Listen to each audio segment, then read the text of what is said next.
ঝুল বারান্দায় গ্রিলের ফাঁকে উঁকি দিচ্ছে সোনারঙা চাঁদের আলো। হালকা বাতাসে লতানো গাছগুলো দুলছে। দু মানবী চুপচাপ দাঁড়িয়ে থাকতে দেখে গলা খাকারি দিলেন সালমা বেগম। বলেন, কফি চেয়েছিলি না? অভিক সুজনার মিনমিন করে বলা কথা শোনার অপেক্ষায় ছিল। মায়ের ডাকে ধ্যান ভেঙে গেল। ট্রে থেকে মগ দুটো তুলে নিয়ে বলল, থ্যাঙ্কস মা, তুমি ঘুমিয়ে পড়ো, গুড নাইট। সুজনা জড়সড় হয়ে তাকালো সালমা বেগমের দিকে। সালমা বেগম চোখ সরিয়ে বলেন, বেশি রাত জেগে থাকবি না, ওকে? উনি চলে যেতে গিয়ে আবারও থামলেন। কণ্ঠ খাদে নামিয়ে বললেন, মেয়েটাকে ছেড়ে দে, ওর মা ওকে সকাল সকাল পাঠিয়ে দিবে বলেছে। জিজ্ঞেস করে দেখো আমি বেঁধে রেখেছি কিনা। অভি মৃদু হাসলো, বলল, গুড নাইট মা। কফি শেষ হতেই উনি চলে যাবে। Don't worry. আমাকে খুব জ্বালাতনে ফেলে দিয়েছে অভি। আমি জানি না কি করছিস তুই। অভিকে কিছু বলতে না দিয়ে চলে গেলেন উনি। অভি কফি পেয়ালা নিয়ে এগিয়ে গেল সুজনার কাছে। সুজনা বলল, এখন কি কেউ কফি খায়? আমি খাই, তাই এখন আপনাকে খেতে হবে। মা খুব ভালো কফি বানায়। আপনি কফি বানাতে জানেন? সুজনা কফির মগ নিয়ে নিল। আমি ছোটোখাটো মিনি টেবিলে মগ রেখে চেয়ার টেনে নিল সুজনাকে। সুজনা চেয়ারে বসে বলল, তবে বানায়নি কখনো। এটা কঠিন কাজ নয়। আপনি কেন অসময় কফি খান? অভ্যাস। সুজনা তার মগ দেখিয়ে বলল, এগুলো এখন শেষ করব। আমার জন্য কেন আনতে বললেন? অভি ওর মগটা টেনে নিল, নিজের মগ ঢেলে নিল কিছু। বলো, এবার ঠিক আছে? সুজনা বলল, কিন্তু আমি খেয়েছি ওটা। আপনার ছোঁয়াচে রোগকে আমি ভয় পাচ্ছি না, তাই চাইতে ভয়ানক অসুখে ভুগছি আমি। ডাক্তার দেখাচ্ছেন না কেন? এখনও টিকিট পাইনি। সুজনা গোল গোল চোখে তাকালো। অভি কফির মগে চুমুক দিয়ে ভুরু উচালো। সুজনা দুপাশে মাথা নেড়ে হেসে বলল, না কিছু না। আপনি চাকরি শেষে বাসায় গিয়ে পড়েন? সত্যি? নিজের ওপর এত চাপ দিচ্ছেন কেন? এখন আপনার পড়াশোনা ফোকাস করা দরকার। একটু কথায় সুজনা কেমন অনুভূতি হলো সে জানে না। এমন অদ্ভুত সুখের পাগল অনুভূতিগুলোর কাছে বড্ড নতুন সে। তাকে নিয়ে কেউ ভাবে এত? জীবনে খুবই কম পরিমাণ অভাব অনটন শব্দগুলোর সাথে পরিচয় থাকা অভিক আজ জীবনকে অন্যরকমভাবে উপলব্ধি করল। একটা মেয়ে কত সুন্দর করে পরিবারের জন্য লড়াই করছে, আপনদেরকে ভালো রাখার জন্য। এত সুন্দর উপলব্ধির জন্য মনে মনে কৃতজ্ঞ হলো ছোট্ট মেয়েটির প্রতি। সুজনা যেন ভারমুক্ত হলো। যার মনে চোখে সে আকাশ বাতাস উপভোগ করছে, তার সাথে এত দ্বিধা কবু মানায় না। অভিক ফারদিন যেমন খোলা খাতা তার কাছে, সেও খোলা খাতা অভিক ফারদিনের কাছে। খুবই বড়দের মতো কথা। আবার মাঝে মাঝে বোকা বোকা শব্দগুলো শুনে অভিক হাসে আর ভাবে, হাসি আনন্দ ভাগ করে নেওয়ার মতো এত ভয়ঙ্কর সুখ থাকতে কেন মানুষ সুখের অভাবে ভোগে? পুরো অর্ধরাত্রি কেটে গেল, কিন্তু দুজনের গল্প শেষ হওয়ার কথা নেই। ক্লান্তি নেই, নেই কোনো সংকোচ। তাদের এই গল্পগুলো ভালোবাসার ছিল না। তবে ভালোবাসার মানেই তো ঠান্ডা কফির পেয়ালার সামনে অবিরল কথা বলা, আর শেষ হয়ে যাওয়া কথা পরও মুখোমুখি বসে থাকা। সকাল সকাল বাড়িতে বাচ্চাদের হৈরব, চেঁচামেচি, দৌড়াদৌড়ি, ছোটাছুটি। সুজনা ওদেরকে অনেকবার বারণ করেছে ছোটাছুটি করতে। হোঁচট খেয়ে পড়ে অবস্থা 12টা বেজে যাবে। তার গায়ে নিজের 3 পিসটা। ক্লোথ ড্রায়ার থাকায় সুজনার কাপড় শুকাতে সহজ হয়েছে আনিকার। রান্নাঘরে সালমা বেগম থাকায় সুজনার ভয়ে ওদিকে যায়নি। কিছুক্ষণের মধ্যেই সবার চলে এলো ব্রেকফাস্ট সারতে। বাড়ির সবাই সকাল সকাল ঘুম থেকে উঠে, এটা খুব ভালো লেগেছে সুজনার। বাচ্চারা তো আরও আগে। মমতাজ বেগম অজিফা পড়া শেষে এলো ধীর পায়ে হেঁটে। আজিম সাহেব, আজাদ সাহেব এবং আহনাব টেবিল দখল করে বসলো। সুজনাকে দেখে বলল, ঘুম ভালো হয়েছে তো সুজনা? টিচারকে পেয়ে স্টুডেন্ট তো খুশির শেষ নেই। সুজনা অনা আদিবের দিকে আবারও তাকালো, বলল, হ্যাঁ, সকাল সকাল বিছানা শুরু করে দিয়েছে। আনিকা এসে টেবিলে পানির জগ রেখে বলে, এর আর নতুন কি? নিজেদের ঘুম ভাঙলে এর আর কাউকে ঘুমাতে দেয়? তার মানে? সুজনা ঘুমিয়ে ব্যাঘাত ঘটেছে। সুজনা বলল, না এমন কিছু না আঙ্কেল। আনিকা বলল, চাচ্চু আর বলো না, অভিকাল অর্ধেক রাত সুজনাকে নিয়ে কাজ করিয়েছে। ঘুমালো কখন? সালমা বেগম টেবিলে নাস্তার প্লেট সাজাতে সাজাতে সুজনার দিকে চাইলেন। আজিম সাহেব বলেন, তাই নাকি? না, এটা তো ভারী অন্যায়। সুজনা বলল, না তেমন কিছু না। না অভি এটা ভালো করেনি মোটো। এত রাত জাগিয়ে কাজ করতে হবে কেন? অনামিকা বলল, কাল আমি কোথায় ভেবেছি সুজনার সাথে গল্প করে রাত কাটাবো, অভি সব বরবাদ করে দিল। স্টুডেন্ট পেয়ে চুপচাপ সে যেমন ইচ্ছে তেমন করছে। সুজনা মৃদু হাসলো, তবে কিছু বলো না। বৃদ্ধা বলো, ছোট বউ আমার দাদুভাইকে ডাক দাও। আমার একা একা খাবো কেন? অভিককে ডাকতে হলো না। সে শপিং ব্যাগ হাতে নিয়ে নিজেই হাজির হলো। মাথায় কাপড় টানা সবুজ রঙা সালোয়ার কামিজ পরিহিত মেয়েটাকে পিছন থেকে দেখে চিনতে ভুল হলো না। মেয়েটার সামনে ব্যাগটা রেখে বলল, এটা নিয়ে যাবেন। এবার কুচকে গেলে খবর আছে। তারপরে বিপরীত মুখে চেয়ারটা টেনে বসলো। সুজনা চোখ খুলে দেখ, আকাশি রঙা টি শার্টে তাকে আজকে অন্যরকম স্নিগ্ধ লাগছে দেখতে। সুজনা চোখাচোখি ভুরু নাচাল অভিক। সুজনা লজ্জা মাথা নামিয়ে নিল।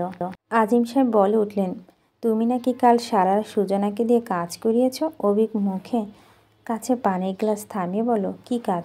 আনিকা বলল, ওই ডিজাইনের কাজগুলো। ওগুলো সুজনা ডিউটি, করতে তো হবেই, তাই নয় কি সুজনা? সুজনা মাথা নাড়ালো। বাবা বলো, একটু ছাড় তো দেওয়া যায় অভি? ইতিমধ্যে অনেক ছাড় দেওয়া হয়েছে। সালমা বেগম ছেলের প্লেটে সকালে নাস্তা দিলেন, বললেন, খাওয়ার সময় কোনো কথা চাই না অভি। অনাদিব তাদের বাবার পাশে চেয়ারে দাঁড়ালো। খেতে খেতে আবিদ সুজনাকে বলল, সুজন আজকে আবার ঘুমে যাব। সুজনা ওর কথা শুনে মিষ্টি হাসলো। অভিক বলল, মোটো না, সুজন আর কখনো এই বাড়িতে আসবে না বলে প্রতিজ্ঞা করেছে। সালমা বেগম খেতে গিয়ে ভুরু কুঁচকে তাকালো। সুজনা সবার কৌতূহল দৃষ্টি পরখ করতে গিয়ে সালমা বেগমকে দেখে থমকে গেল। আনিকা হেসে বলল, বললেই হলো নাকি? মামিরা যখন আসবে তখন আমি সুজনাকে টেনে নিয়ে আসবো এখানে, নইলে সবাই মিলে আপনাদের বাসায় চলে যাব। আসবেন তো আপনি? সুজনা মহাবিপাকে পড়ে গেল। চোখ তুলে দেখলো অভিক ফারদিন ভুরু কুঁচকে চেয়ে আছে।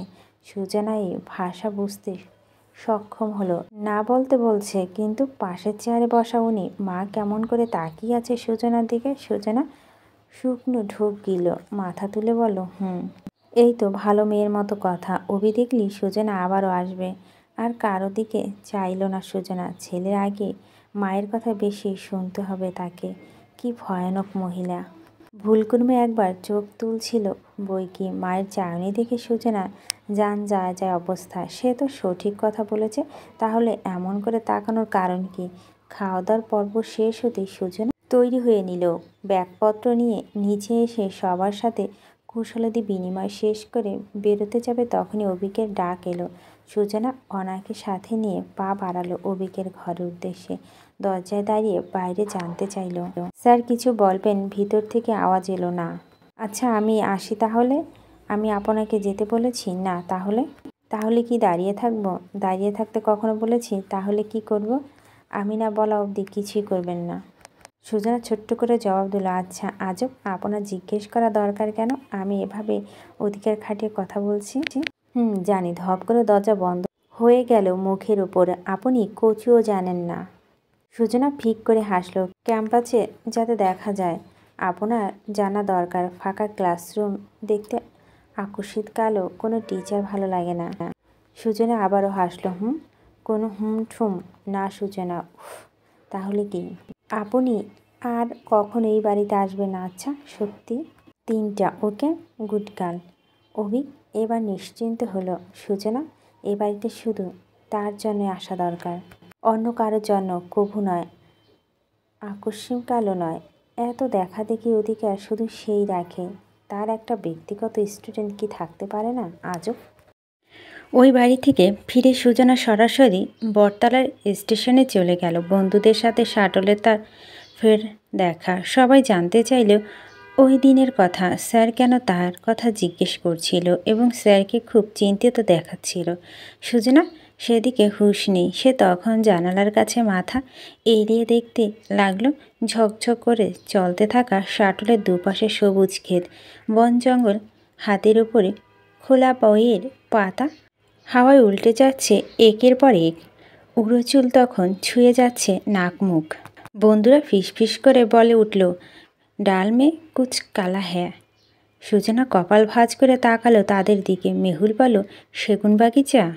সুজনা মৃদু হাসল। সবাই হৈ হুল্লা মেতে উঠল সাথে সাথে। সুজনা কপাল চেপে ধরল, বলল, সেরকম কিছু না। মেহুল বলল, আমাকে অ্যাটলিস্ট শেখাতে এসো না। আমি না চোখে দেখে বুঝি সব। বুঝেছ জানো? আচ্ছা তাহলে সবাই মিলে খুশিতে শাটল থেকে লাফ দে। সবাই হো হো করে হেসে উঠল। শান্তা গাল টেনে দিয়ে বলল, স্যার থেকে এখন দুলাভাই ডাকবো নাকি? সুজনা বল, ধুর কি বলিস এসব? লোকে শুনলে কি বলবে? আরে পুরো দুনিয়া শুনে যাক। সুজনা ওদের থেকে বাঁচতে বয়ে মুখ গুজল। সে 2 নম্বর প্রশ্নের উত্তরটা খুঁজে পেয়েছে। প্রথম প্রশ্নটা ছিল, যা আমার কাছে আছে আমি শুধু আপনাকে দিতে পারি, অন্য কাউকে নয়। দ্বিতীয় প্রশ্নটা, আমার একটা লাইব্রেরি চাই। প্রথম প্রশ্নের ওপর মন আর দ্বিতীয়টা বন্ধুত্ব। এবার তৃতীয় প্রশ্নের উত্তরটা জানার অপেক্ষায়। সুজনা ভেবে পেল না সে কিভাবে বলবে উত্তরগুলো। সে তো সামনে বলে লজ্জায় মরে। না, উত্তর জানতে চাইলে সে বলে দেবে। উত্তর হচ্ছে কচুগজু। বটতলী স্টেশন থেকে বিশ্ববিদ্যালয় জিরো ক্যাম্পাস যতক্ষণ না শাটল থেমেছে ততক্ষণ বন্ধুরা ইচ্ছা মতো এই সেই বলে মজা করছে সুজনার সাথে। বদগুলো এখন না জানি সারা দুনিয়ায় বলে বেড়াবে সব। কোনো কিছু চাপাচাপি ব্যাপার স্যাপার নেই এদের মধ্যে।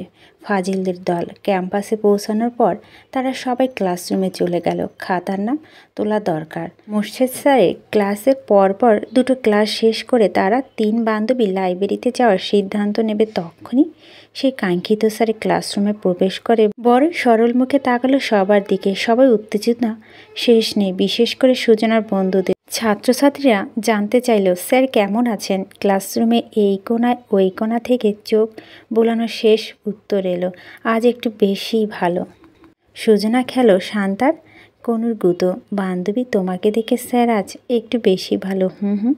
সুজনা উফ শব্দ করে বিড়বিড়িয়ে বলো, বেয়াদব। ওসব কিচ্ছু না। শান্তা আর মেহুল একপাশে ফিক করে হাসলো। একজন ছাত্র মাঝ থেকে বলো, স্যার আজকে বেশি ভালো কেন জানতে চাই।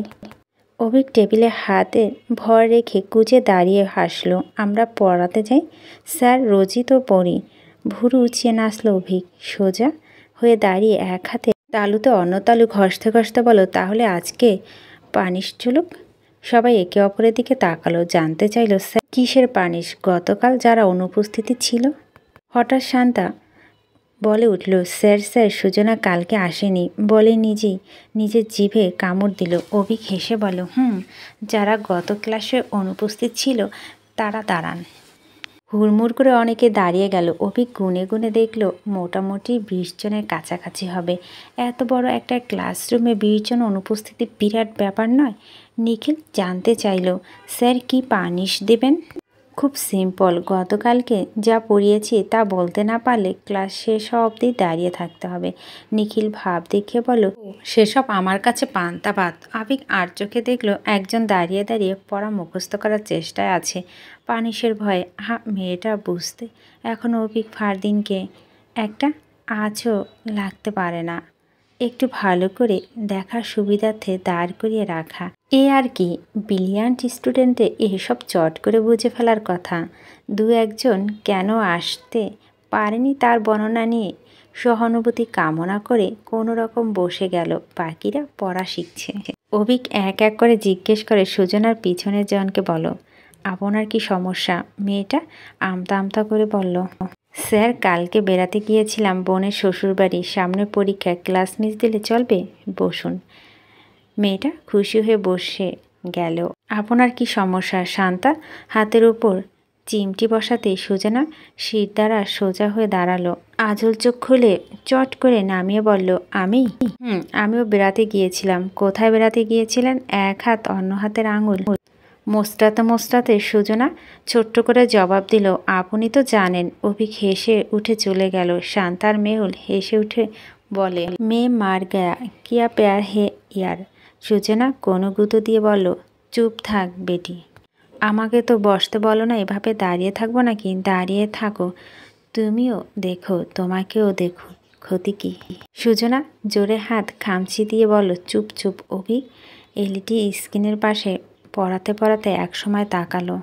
মন খারাপ করে দাঁড়িয়ে থাকে সুজনার দিকে। বলো, আপনি বসবেন? সুজনা মাথা নাড়ালো। অভিকও তার মতো মাথা নাড়ালো, যার অর্থ বসে পড়ুন। সুজনা বসার পর শান্তা গালে হাত দিয়ে ফিসফিস করে বলল, মা গো মা, এসব কি চলছে মেহু? মেহুল হেসে গাইল, সখী ভালোবাসা কারে কয়। সুজনা বলল, তোরা আমার সাথে কথা বলবি না বেয়াদব। ঘড়ির কাঁটা বেলা 2:30 পৌঁছেছে। সুজনা চুল তোয়ালা খুলে চুল ঝাড়া যেন বারান্দায় গিয়ে দাঁড়িয়েছে। সাজিয়া বেগম ভাত বেড়ে টেবিলে এনে মেয়েকে ডাক দিলেন। কী রে, 2:30 বেজে গেল, খাবি কখন? যাচ্ছি আম্মা। তুমি খেয়েছো? আমি আজ রোজা। ও সরি, ভুলে গিয়েছিলাম। আয় খেয়ে নে। সুজনা মাথা কাপড় টেনে খেতে বসলো। বলল, সাইম খেয়েছে? হ্যাঁ, তোর ছোট খালাম্মা ওকে পাঠাতে বলেছে। কেন? কিছু নাকি পাঠানোর ছিল। তো ও ওদিকে চলে গেলে বাজারটা তো করা হবে না। অফিস থেকে ফেরার পথে আমি কিনে আনবো যা লাগবে। পারবি বলছিস? কেন পারবো না আম্মা, তোমার ইফতারির জন্য আছে কিছু? হ্যাঁ, ওসব আছে। 2টো কেকের অর্ডার এসেছে, এগুলোর জন্য ডিম লাগতো। বাকি সব আছে বাজারে, সাথে ওসবই নিয়ে আসবো। আরও একটা কথা বলা ছিল। সুজনা ভাতের লোকমা মুখে দিয়ে বলল, কি? মা ধীরে সুস্থে কথাটা বলেন। জমিগুলো বেচার কথা বলছি। তোর বড় মামা বাইরে কোথাও জমি বেচতে না বলল যে যা টাকা লাগে দেবে, কিন্তু জমি বাইরে দেবে না। সুজনা খাওয়া থামিয়ে দিল। পানি খেয়ে বলো, জমি বেচার কথা উঠছে কেন? তোকে বিয়ে দেওয়ার জন্য লাগবে। আমি এত কাঁচা পয়সা কোথায় পাবো? আর জমি বেচে যদি কোথাও ঘুরবো, একলা মেয়ে মানুষ।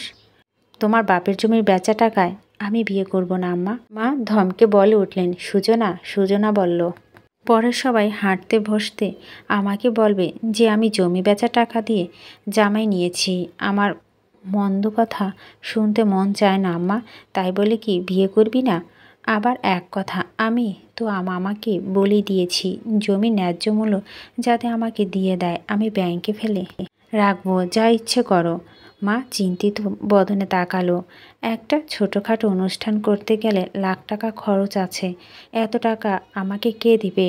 আমার টাকা আমাকে নিয়ে বিয়ে নামাতে হবে, তারপর দেখা যাবে কে আমাকে উপহার সূত্রে কি দিচ্ছে। এত ভালো একটা পরিবার বউ হয়ে যাবি, ওদের কত বড় আত্মীয় স্বজন আছে জানিস না? বিয়ের দিন ভালো আয়োজন করতে না পারলে আমার নিজের মুখ থাকবে? এমনি তো আশেপাশে মানুষ মজা দেখার জন্য বসে আছে। আমার কথা অবাধ্য হোস না সুজনা। আমি তোর মা, আমি তোর চাইতে ভালো বুঝি। সুজনা চুপচাপ খেয়ে উঠে চলে গেল নিজের ঘরে। ঘর থেকে বের হলো 3:30-র দিকে। তখন মা খেয়াল করে দেখলো মেয়ের চোখ মুখ ফোলা। ভাই বোন দুজনে একসাথে বেরোলো বাড়ি থেকে। একজন খালার বাড়ির উদ্দেশ্যে, অন্যজন কাজের উদ্দেশ্যে। সুজনা যাওয়ার সময় ভুলবশত তার ফোনটা বাড়িতে রেখে গিয়েছে। তখন সবে 7টা বেজেছে। মাগরিবের আজান শেষ করে ডেকে রাখা বাকি ইফতারটুকু খেয়ে আফিয়া পড়তে বসেছিল সাজিয়া বেগম। মেয়ের ঘরে ফোন বাজার শব্দে তিনি ছুটে গেল। হায় হায়, মেয়েটা ফোনটা রেখে গিয়েছে আজকে। কে ফোন করেছে? উনি ফোনের উপর দেখতে পেল এ লেটার দিয়ে সেভ করা। ফোনটা রিসিভ করে কানে দিতেই ওপাশ থেকে ভরাট পুরুষালিত গলা ভেসে এলো। হ্যালো সুজনা। না, আমি সুজনার মা বলছি। আসসালামু আলাইকুম। সুজনা কি আজ অফিসে যায়নি? ওয়ালাইকুম আসসালাম। গিয়েছে, কিন্তু ফোনটা বাসায় ফেলে গিয়েছে। তুমি কে বাবা? আমি আভিক। নিজের পরিচয় দিতে গিয়ে চুপ করে থাকলো। কিছু করে বলল, অন্য একদিন বলি।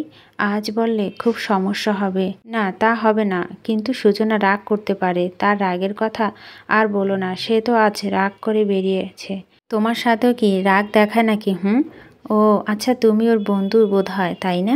অভিক উত্তর পেয়ে গেল, বলল, কে? আহির, নিখিল নাকি জাইন? আমি সুজনার নতুন বন্ধু। নতুন? কত বন্ধু হয় স্কুল কলেজে তোমার? মা বাবা ভালো আছে তো? জি, সবাই ভালো। সুজনার ছুটি মেবি 7:30টায় হয়। হ্যাঁ, 7:30টায় কিংবা 8টায়। আজও ফিরতে দেরি হবে, তবে তোমার কথা আমি বলে দিব। ও ফিরলে দেরি হবে কেন? ও বাজারে যাবে, তাই দেরি হবে। আচ্ছা। হ্যাঁ, তুমি কেন ফোন করেছো বাবা? কোনো জরুরি? না, আমি প্রয়োজনে অপ্রয়োজনে সুজনাকে ফোন করি। এমা, এ কেমন কথা? সব কথা যুক্তি থাকা দরকার। সাজিয়া বেগম হেসে ফেললেন। দরকার তো। অভিজ্ঞ হাসল, বলল, এনিওয়ে, সুজনা রাগ করেছে কেন আপনার সাথে? আর বলো না বাবা, মেয়েকে বিয়ের কথা বলে কেঁদে কেটে রাগ ঢাক করে একদম ভাসিয়ে দেয়। খুব জ্বালায় আমাকে। তোমার তো বন্ধু, একটু বুঝিয়ে বলো। হ্যাঁ, আচ্ছা, মার দিতে হবে? সাজিয়া বেগম হেসে ফেললেন, বললেন, হয়তো আমি তো মারও দিতে পারি না। মার দিলে কলিজায় লাগে। সারাদিন কম খাটাখুটি তো করে না, কি করে মারবো? তুমি আর তোমার বন্ধুরা মিলে একটু বুঝিয়ে বলো। বিয়ে মানে বন্দিশালা নাকি? ও মনে করে বিয়ের পর ওকে কেউ জেলে আটকে রাখবে। মেয়েটা আপনাকে ভীষণ জ্বালায়, বুঝতে পারছি। যাই হোক, আপনার সাথে কথা বলে ভীষণ ভালো লেগেছে। আমারও ভালো লেগেছে ভীষণ। মাঝে মধ্যে ফোন করো, তোমার মাকে সালাম জানাবো। এবং মাঝে মধ্যে না, আপনি চাইলে রোজ করব। আমার কথা বলতে কখনো কষ্ট হবে না। সাজিয়া বেগম আবারও হেসে ফেললেন, বলেন, দুষ্ট ছেলে। অভিক ওপাশে হাসলো। ফোন রাখার আগে বলল, সুজনাকে বিয়ের জন্য রাজি করানোর দায়িত্ব আমার। ওসব নিয়ে আপনাকে একটুও ভাবতে হবে না। এত সোজা নয়। মেয়েটা একদমই আমার কথা শুনতে চায় না। কারণ সুজনা খুব ভালো। ভালো? ভালোই তো। বিয়েতে না বলা মানেই তো ভালো। আরে না বাবা, আমি চাইও রাজি হোক, ওর একটা সাজানো গোছানো সংসার হোক, কিন্তু ও বোঝে না কিছুতেই। তোমার বন্ধুরা আছো কেন? ও তোমাদের কথা শুনবে। একটু বুঝিয়ে বলো। ঠিক আছে, বুঝিয়ে বলবো। আচ্ছা, আর বেড়াতে এসো। বাকিরা তো এসেছে, তুমি বোধহয় একবারও আসোনি আমাদের এখানে। অবশ্যই যাব। যেতে হবে। রাতে আবার ফোন দেব। ঠিক আছে, এখন রাখি। আচ্ছা, ভালো থেকো। ফোন রাখার পরে আভিক ঘড়িতে সময় দেখল।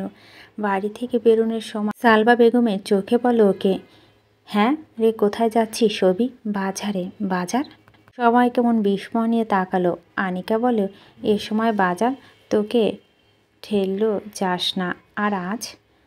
কাজ আছে, তাই যাচ্ছি। তোমাদের কিছু লাগলে বলো, না হলে যাচ্ছি। সালমা বেগম বড় থলে নিয়ে আসলো। হ্যাঁ, লাগবে তো। নে, কাঁচা বাজার নিয়ে আসিস কিছু। অভিক থলেটা নিল না, বলল, ওখানে পাওয়া যায় কাঁচা বাজার আর মাছ। ঠিক আছে। সালমা বেগম মাথা নাড়ালেন। অভিক বেরিয়ে গেল। আঞ্জুমানা বেগম এসে বললেন, কী রে ছোট, ওকে কেন এসব করতে দিলি? ওর বাপ যেটা সারা জীবন বেঁচে থাকবে না বাজার করে করে খাওয়ানোর জন্য? পুরুষ মানুষের সব করতে হয়। বাজার করাটা একটা কাজ। কিছুদিন পর ওর সংসার হবে, তখন ওকে সব করতে হবে।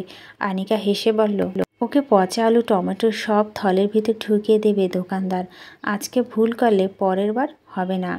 আজকে দেখি কেমন বাজার করে আনে। মমতা বেগম বললেন, ছোট্ট বৌমা, তুমি বোধহয় ভুলে গিয়েছ, আমার দাদুভাই লন্ডনে অনেক বড় শেফের কাছে রান্না শিখেছে। নিজে নিজে রান্না করে খেয়েছে, তখনও বাজার করেছে। জানি মা, সেই বাজার আর এই বাজার আকাশ পাতাল তফাৎ। নাতির গান গাওয়া শুরু করলে তো আপনার শেষ হয় না।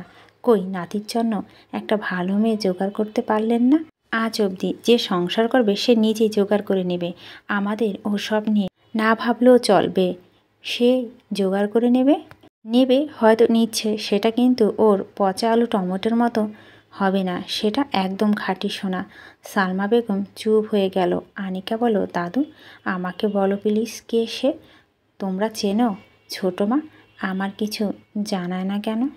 সালমা বেগম চলে গেলেন। মমতাজ বেগমের দিকে এক পলক তাকিয়ে আনিকা জোর করতে মমতাজ বেগম হেসে বলেন, আমি কিছু বলতে পারবো না। দাদুভাই ফিরলে তার কাছ থেকে জেনে নিও নাতবু। আনিকা কপাল হাত দিয়ে বলো, ও আল্লাহ, আজকে আসুক, কানটা একদম মলে দেব আমার কাছ থেকে লুকানো। অফিস থেকে বের হয়ে বাজারের উদ্দেশ্যে রওনা দিয়েছে সুজনা। মুখে মাস্ক পরা, ফোন না থাকায় আজ বেশ ঝামেলায় পড়ে গিয়েছে। কি মাছ কিনবে, কি সবজি কিনবে সে নিজেও জানে না, তবে আন্দাজ করে সে কিনে নিয়ে যাবে, কারণ সে বাজারে নিয়ে গেলে মা রান্না করা বসাবে। আজ মা রোজা রাখার দিন রান্না করেনি। বাজারের পথ ধরে হাঁটতে হাঁটতে সুজনার মনে হলো সেই দিনের কুকুরটার ছায়া তার পিছু ধরেছে। সড়কবাতি আলোয় হাঁটতে হাঁটতে গায়ে ভয় জমে গিয়েছে। দোয়া দুরুদ পড়তে ছুটতে ছুটতে একসময় মনে হলো ছায়াটা আর বিশাল। প্রাণপণে কোনো মতে বাজারের কাছাকাছি আসতে ভয় কেটে গেল। অসংখ্য মানুষের ভিড়ে হারিয়ে যেতে তার সময় লাগলো না খুব বেশি। বাজারের ভিতর গিয়ে হাঁটতে হাঁটতে সবজির দোকানে গেল। আলু টমেটো দেখে কেনার সময় টমেটো চেক করে বলো, এগুলো নিয়ে না, এগুলো সকালে আনছি আপা, তরতাজা একদম।